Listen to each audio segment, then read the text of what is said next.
the hell? It's a steelhead?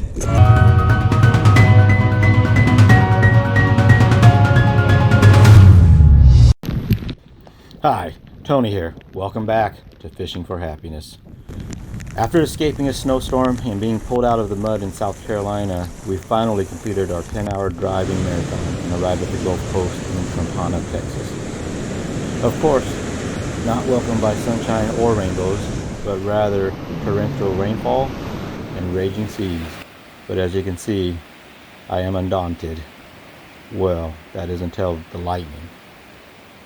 On this little excursion, I was able to locate a honey hole of a local YouTuber and was excited because it was one of the few marshes that had pronounced depth changes, and I was picking up large fish everywhere. Right after my third cast, I get blinded by a flash of light and rocked by thunder so loud it shorted my GoPro mic. As you can see, I reeled in my lure post-haste and headed to shore because between the graphite fishing rod and the metal paddle, I was deducing that I might be the next in line for being the most conductive target on the water. It also didn't help that I recently read about a fisherman offshore that was killed by lightning, apparently in an attempt to outrun it. Nature wasn't done with me yet. The next day, I fished the bay and was quickly enveloped by a wall of fog. It was so dense that every time I hooked into a fish or deviated from maintaining position, I lost all sense of where I was. Most people may panic at a time like this, but to me it was like being a kid lost in the candy store. You know, you're all right because you have plenty of candy. It's only later that you need to pay for all the candy you've eaten. Eventually, I drifted onto an island and it was a blast. There was a lot of fish cruising the oyster beds, and that's where I caught my first sheep's head. They were exceptional fighters but had teeth that could cut braid with one bite, so I had a lot of bite-offs. The island delivered many fish, including puppy drum, but I was looking for the big red. The day before we were set to depart, the sun finally showed itself. It was still cold at 54 degrees with 15-mile-per-hour gusts, but it was beautiful. I hit a nearby marsh just after low tide, making paddling tricky. You could be paddling along and then hit a 100-yard stretch of oyster bar that will embed itself into your kayak, restraining you. Fishing shallow oyster bars also require different techniques as they are razor sharp, so trying to drag lures on the bottom will just end up with lost gear and destroyed line. The locals use popping corks, which are basically bobbers that contain noise-making beads to keep the lures right above the oyster beds, and they actually work the cork like a jerkbait to imitate the noise of escaping shrimp and fish. And as you can see, it can be highly effective. Oh, jeez.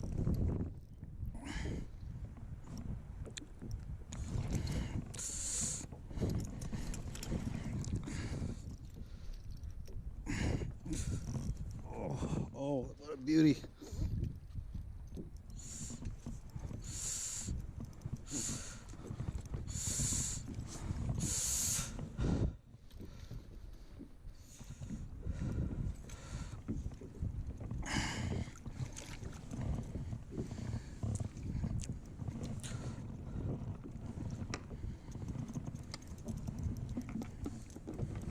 Look at that guy.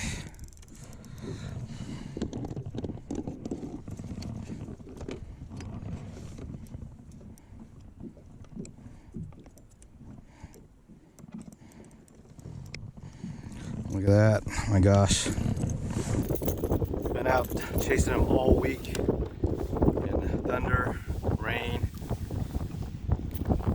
Oh, look at that guy. That is a nice red. That is a beautiful fish. Big one, guys. I don't know what it is.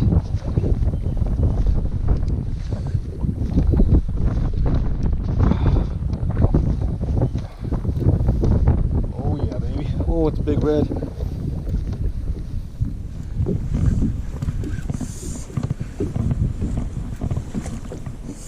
Woo. Oh, it's a good red.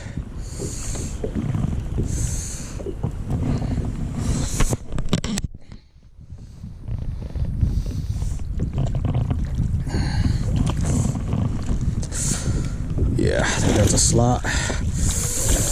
That's got to be a slot red right there.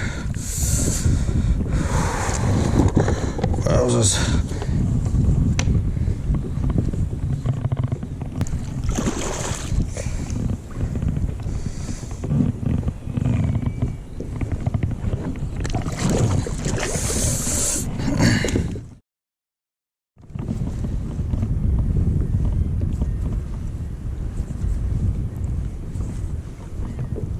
Oh, had it.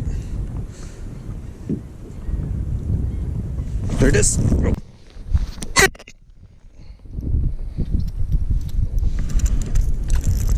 Whoa, whoa. What is this guy?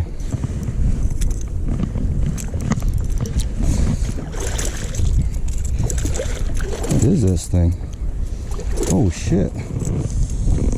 What the hell? Is this a steelhead? Oh my god. What the hell? Oh shit. Oh no. Shit, this is a huge freaking trout.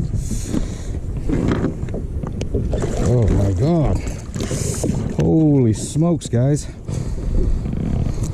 Oh my gosh. The size of this thing. Oh Lord. Whew. Oh my gosh.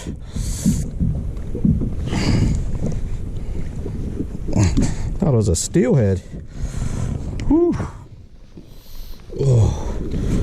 Well, let's take a measure. See if he's slot size.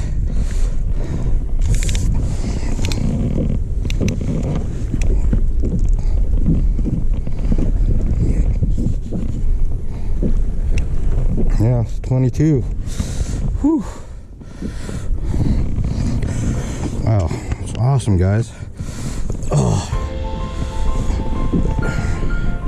Just working the grub underneath the bobber. Look at the teeth on that thing.